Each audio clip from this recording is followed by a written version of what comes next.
A'udzu billahi minasyaitonir rajim. Bismillahirrahmanirrahim. Assalamualaikum warahmatullahi wabarakatuh. Alhamdulillahi rabbil alamin wa bihi nasta'in ala umurid dunya waddin. Ashhadu an la ilaha illallah wahdahu la syarikalah wa ashhadu anna Muhammadan abduhu wa rasuluhu la nabiyya ba'dah, amma ba'd.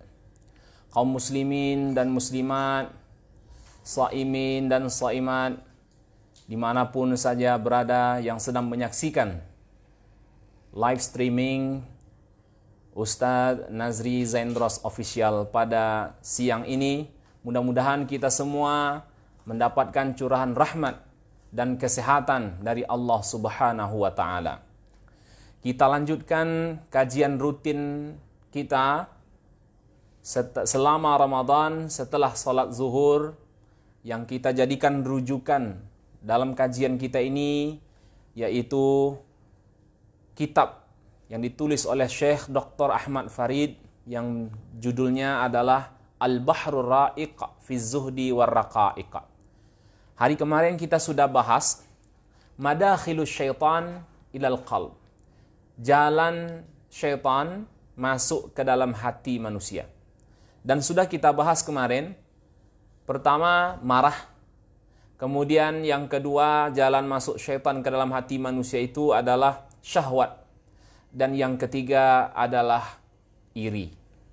Hari ini kita akan lanjutkan yang keempat dan yang kelima. Yang keempat yang ditulis oleh Syekh Dr. Ahmad Farid dalam bukunya Al-Bahrul Ra'iq fi Zuhdi war Raqa'iq, bahwa jalan masuk syaitan ke dalam hati manusia itu melalui sikap tamak. Apa itu tamak? Tamak secara bahasa itu berarti merasa tak cukup, tak puas, dan tidak bersyukur dengan sesuatu yang didapatkan. Serakah dan loba. Itu secara bahasa.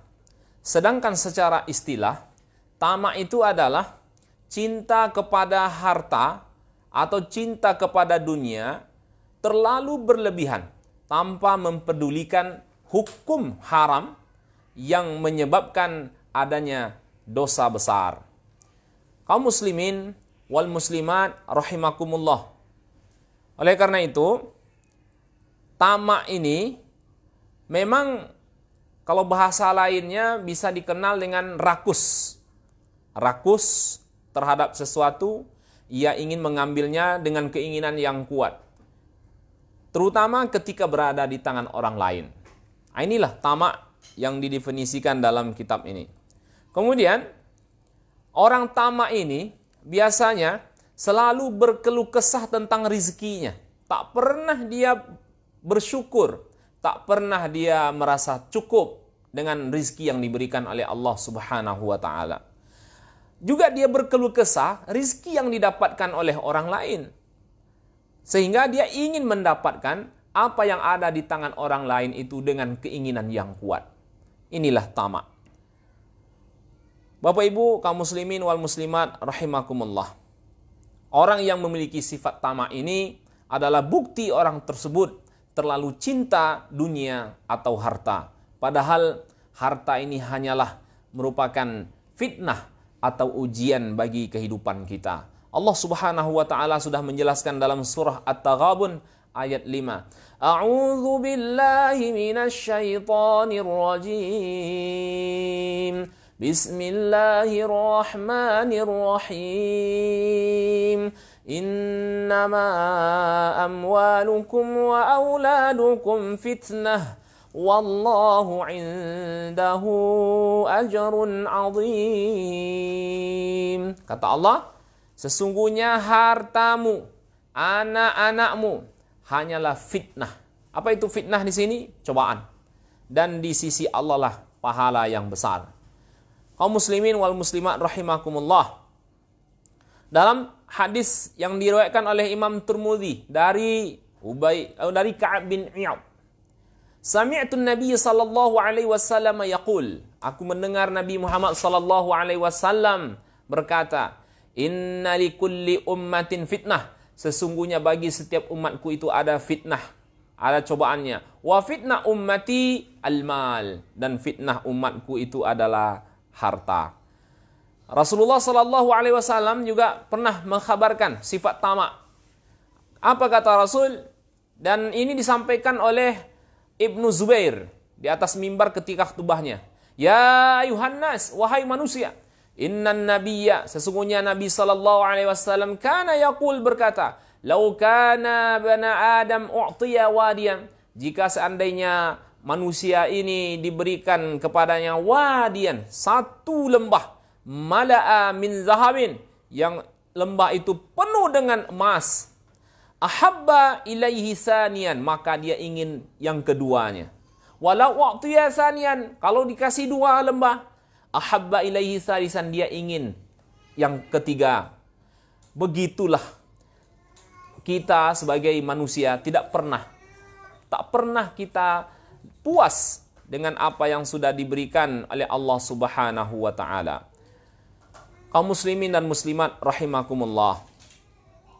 Alhaakumut takatsur hatta zurtumul maqabir. Alhaakumut takatsur, bermegah-megahan dengan harta telah melalaikan kalian. Dengan demikian, jika kita tidak pandai mengatur kehidupan ini, maka bisa jadi yang bercokol dalam hati kita ini sikap tamak kepada dunia. Na'udzubillah, summa na'udzubillahi min zalik. Ada 5 dampak buruk dari sifat tamak ini. Pertama, tamak itu bisa membuat seseorang melakukan segala cara yang diharamkan demi mendapatkan yang dia inginkan. Coba bayangkan kaum muslimin, apa saja dia rela melakukannya untuk mendapatkan yang dia inginkan. Inilah kalau sudah sikap tamak ini, sifat tamak ini sudah tertanam dalam hati. Kemudian yang kedua, tamak terhadap harta dunia merupakan salah satu penyakit yang sangat tercela dan membahayakan kehidupan manusia. Karena dengan tamak bisa menyebabkan timbulnya sifat dengki. Jadi dengan tamak ini bisa muncul sifat yang lain. Dengki kepada orang lain. Bukan hanya dengki, bisa bermusuhan dengan orang lain. Dulu dia baik dengan orang lain, tetapi dengan sifat tamaknya tak mau baik dengan orang lain. Kemudian bukan hanya permusuhan, malahan perbuatan keji yang dia lakukan. Kemudian dusta yang dia lakukan kepada orang lain. Kemudian dia mau berbuat curang kepada orang lain dan bisa menjauhkan pelakunya dari ketaatan. Na'udzubillah. Ini bahayanya tamak. Kemudian yang ketiga, bahaya tamak ini adalah orang yang memiliki sifat tamak termasuk orang yang tidak ridho terhadap apa yang telah diberikan Allah Subhanahu wa taala. Na'udzubillah. Jadi kalau kita tamak ini, apa yang sudah Allah beri, kita tak ridho. Begitu kata Rasul. Ta'isa abdud dirham, abdud dinar, ta'isa abdul qatifah, ta'isa abdul khamisah. Celakalah budak dirham. Kemudian celakalah budak dinar. Artinya orang yang dibudak oleh uang, oleh harta. Kemudian ta'isa abdul qatifah. Kemudian celakalah orang-orang yang dibudak oleh qatifah, mode pakaian. Kemudian ta'isa abdul khamisah, dan celaka juga lah orang yang dibudak oleh pakaian-pakaian terbaiknya. Na'udzubillah, summa na'udzubillah min zalik. Yang keempat, bahaya sifat tamak ini kaum muslimin, sifat tamak akan membawa manusia kepada kehancuran. Ibnul Jauziyah rahimahullahu ta'ala pernah berkata, jika sifat tamak, sifat rakus dibiarkan lepas kendali, maka ia akan membuat seseorang dikuasai oleh nafsunya untuk sepuas-puasnya. Inilah perkataan Ibnu Jauzi rahimahullahu ta'ala. Beliau juga mengatakan, ketamakan itu membelenggu leher dan memborgol kaki. Jika belenggu hilang, maka borgol pun akan hilang dari kaki. Seperti itu bahayanya sifat tamak ini. Kemudian yang kelima, selama manusia masih tamak, ketamakan tersebut akan membuat hatinya buta. Na'udzubillah, buta hatinya. Kemudian kalau hati sudah buta, maka disitulah mudah jalan syaitan masuk ke dalam hati. Inilah tema kita yang ditulis oleh Syekh Dr. Ahmad Farid dalam bukunya Al-Bahrul Ra'iq fi Zuhdi war Raqa'iq. Kalau sudah hati buta, maka di situ syaitan mudah masuk ke dalamnya. Rasulullah sallallahu alaihi wasallam pernah menyampaikan dalam hadis riwayat yang diriwayatkan oleh Imam Tirmizi. Apa kata Rasul? Mazibani ja'i'an. Dua serigala yang lapar. Ursila fi ghanam. Dilepas di tengah gerombolan domba atau kambing. Bi afsadalaha min hirsil mar. Itu tidak lebih merusak dibandingkan min hirsil mar'i. Dibandingkan ketamakan seseorang alal mal, kepada harta. Na'udzubillah. Luar biasa ini kaum muslimin. Seperti diumpamakan ada dua serigala yang lapar, dilepaskan kepada gembala kambing atau domba, itu tidak lebih buruk dibandingkan seseorang yang tamak kepada harta. Na'udzubillah. Kaum muslimin wa muslimat rahimakumullah. Solusinya supaya kita tidak tamak. Pertama, hadis Rasulullah, lihat ke bawah, kata Rasul. Unzuru ila man asfala minkum, lihat ke bawah. Wala tanzuru ila huwa man fawqakum, jangan tengok ke atas. Kalau dalam harta, tengok ke bawah. Alhamdulillah kita diberikan Allah rizki. Alhamdulillah, yang muncul adalah rasa syukur kita kepada Allah Subhanahu wa ta'ala. Alhamdulillah kita sudah punya ini, sementara orang lain ada yang belum punya. Semakin hari semakin bersyukur, semakin kita menerima dengan lapang dada, merasa cukup apa yang sudah diberi Allah Subhanahu wa ta'ala. Kemudian solusinya yang kedua adalah hendaklah biasakan diri dengan sikap qanaah, merasa cukup. Hidup ini memang indahnya merasa cukup. Cukup. Pas ingin naik pergi haji, cukup uang. Pas kita butuh sesuatu yang kita beli, cukup uangnya. Masya Allah. Ini yang luar biasa. Kemudian yang ketiga, seorang muslim tahu bahwa dia akan tidak bisa memiliki apapun di dunia ini kecuali apa yang sudah ditentukan oleh Allah. Ini harus kita sadari. Apapun yang Allah kasih sampai hari ini kepada kita, ini takdir Allah Subhanahu wa ta'ala. Kemudian yang keempat, jangan biarkan keserakahan kita mengalihkan perhatian kita dari mengingat Allah Subhanahu wa ta'ala. Jangan sampai harta ini melalaikan kita. Jangan sampai harta yang kita miliki membuat kita bertambah jauh dari Allah Subhanahu wa ta'ala dengan ketamakan yang kita miliki. Apa yang kita miliki hari ini, itulah yang diberikan Allah kepada kita. Itulah sayangnya Allah kepada kita. Sehingga kita harus senantiasa apapun kondisi dalam hidup, selalulah kita mengingat Allah Subhanahu wa ta'ala. Kemudian, jadikan harta itu jalan menuju kesenangan Allah. Kesenangan Allah yang ingin kita cari dalam hidup ini, bukan kesenangan yang lainnya. Insya Allah, kalau ini yang ada dalam diri kita yang kita bangun, insya Allah tamak akan jauh dari dalam diri kita. Itu yang keempat. Yang kelima, Al-Bahrul Ra'iq fi Zuhdi war Raqa'iq, ditulis oleh Syekh Dr. Ahmad Farid. Yang berikutnya, jalan masuk syaitan ke dalam hati manusia itu wa min abwabihil azimah, dan ini juga pintu yang besar, kata Syekh Dr. Ahmad Farid, yaitu asyaba'u fit ta'am, berlebihan dalam makanan. Berlebihan makan, artinya makan terlalu kenyang. Ini merupakan salah satu adab makan dalam Islam. Jadi makan itu kita tak boleh terlalu kenyang, terlalu kekenyangan. Ya.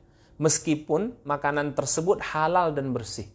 Sebab kalau sudah kenyang, maka kekenyangan itu bisa menguatkan syahwat. Sedangkan syahwat itu juga senjata syaitan untuk bisa masuk ke dalam hati manusia. Dalam surah Al-A'raf ayat 31 Allah sudah katakan, "Kulu washrabu, makanlah kalian, washrabu, minumlah kalian, wala tusrifu, dan jangan kalian berlebih-lebihan. Innallaha la yuhibbul musrifin." Allah tak suka kepada orang yang berlebih-lebihan. Jadi makan, minum tak boleh berlebihan. Apa kata Nabi? Ma mala'u adami wi'a syarran mim batan. Tidaklah anak Adam itu memenuhi wadah yang lebih buruk dari perutnya. Jadi perut ini wadah kalau kita penuhi luar biasa. Ini buruk. Bihasbi bani Adam ukulat yuqimna sulbah. Cukuplah bagi manusia itu dia memakan itu untuk sekedar yuqimna sulbah, menegakkan tulang punggungnya. Siapa yang sanggup? Luar biasa. Fa in kana la muhalah. Kalau tak sanggup, fathuluthuhu li ta'amih, sepertiganya untuk makanan, wa thuluthu li syarabih, sepertiganya untuk minum, wa thuluthun li nafsi, dan sepertiganya lagi untuk nafasnya. Jadi dibagi 3. Jangan semuanya borong, apalagi kita nih di bulan Ramadan. Janganlah berpuasa seperti orang dendam, siangnya mati kelaparan, malamnya mati kekenyangan. Begitu datang waktu berbuka, maka ketika itu isi perutnya, meja, apa yang ada di meja tumpah ke perutnya. Na'udzubillah, summa na'udzubillah. Jangan kita berlebihan dalam makan ini. Kita bagi sepertiganya untuk makan, sepertiganya untuk minum, sepertiganya untuk nafas kita. Insya Allah kita sehat. Mengapa demikian? Analisanya begini. Makan dan minum yang kita konsumsi itu tempat penyimpanannya di lambung. Lambung ada perut. Ya, ada di perut.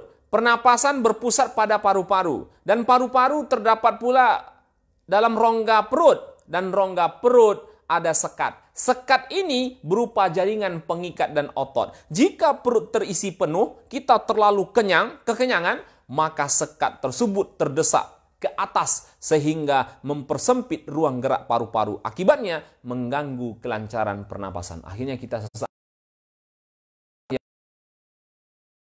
Duduknya saja bisa kita tengok gaya duduknya.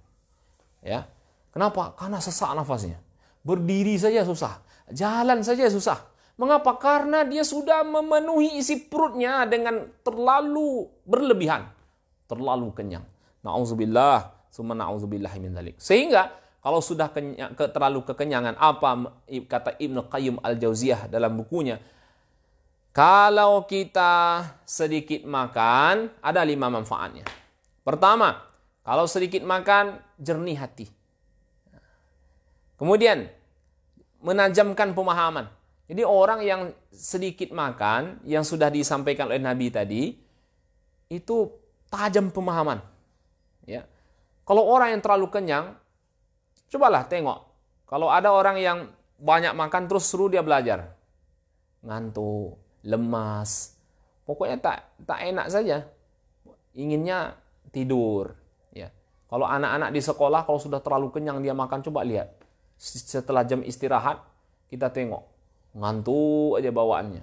Ya. Jadi akhirnya tak tajam pemahaman dalam belajar. Kemudian kata Ibnu Qayyim Al-Jauziyah, yang ketiga bersihkan jiwa, membersihkan jiwa. Sedikit makan bersih jiwa kita. Kemudian melemahkan nafsu dan amarah. Nah, ini dia yang kelima. Itu membuat rasa malas itu berkurang untuk melaksanakan ibadah. Sehingga kita semangat dalam ibadah. Sedikit makan, semangat kita beribadah. Makanya kalau kita berbuka kaum muslimin wal muslimat rahimakumullah, jangan diperturutkan nafsu. Seperti yang sudah saya sampaikan. Siangnya mati kelaparan, malamnya mati kekenyangan. Akhirnya apa? Malas tarawih, baca panjang ayat oleh imam, itu kesal hatinya. Kenapa? Karena perutnya sudah terlalu kenyang. Akhirnya malas ibadah. Tak bergairah untuk ibadah. Lama waktu rasanya ketika sholat. Sehingga esoknya kita sudah mulai malas untuk melaksanakan ibadah-ibadah yang lainnya. Kaum muslimin wal muslimat rahimakumullah. Oleh karena itu, kata Nabi, persempitlah jalan syaitan dengan puasa. Kenapa? Karena puasa itu mengunci, ya, mengunci dari kita ini makan terlalu kenyang. Ya, tetapi jangan salah paham. Ini kadang-kadang kita ini siangnya memang puasa, malamnya tumpah semuanya ke dalam perut. Nah, ini tak baik. Ya. Kaum muslimin wal muslimat rahimakumullah. Oleh karena itu, mari kita amalkan hadis Nabi ini, kita bagi 3 perut kita ini, sepertiga untuk makan, sepertiga untuk minum, dan sepertiganya untuk nafas kita. Kalau sanggup kita, makan hanya sekedar menegakkan tulang punggung. Masya Allah. Kalau saya mungkin masih yang 3 tadi. Kalau masih hanya menegakkan, Masya Allah, luar biasa. Bapak Ibu kaum muslimin wal muslimat rahimakumullah. 2 hal inilah yang kita sampaikan untuk kajian rutin Ramadan setelah zuhur pada hari ini. Insya Allah kita lanjutkan besok poin 6 dan 7, yaitu jalan masuk syaitan ke dalam hati, ada tergesa-gesa dan bakhil. Ada 9 hal yang ditulis oleh Syekh Dr. Ahmad Farid dalam bukunya Al-Bahrul Ra'iq fi Zuhdi war Raqa'iq. Insyaallah kita sambung pembahasannya esok hari. Mudah-mudahan Allah sehatkan kita semua, Allah terima segala dosa, Allah terima segala amal ibadah kita, dan dosa kita diampuni oleh Allah, dan Allah angkat wabah yang melanda negeri kita ini. Terima kasih, mohon maaf lahir batin. Subhanakallahumma wa bihamdik, asyhadu an la ilaha illa anta, astaghfiruka wa atubu ilaik. Terima kasih atas semuanya yang telah menonton live streaming ini. Mungkin ada salah khilaf saya, mohon maaf. Terima kasih juga atas like dan share-nya. Demikian, assalamualaikum warahmatullahi wabarakatuh.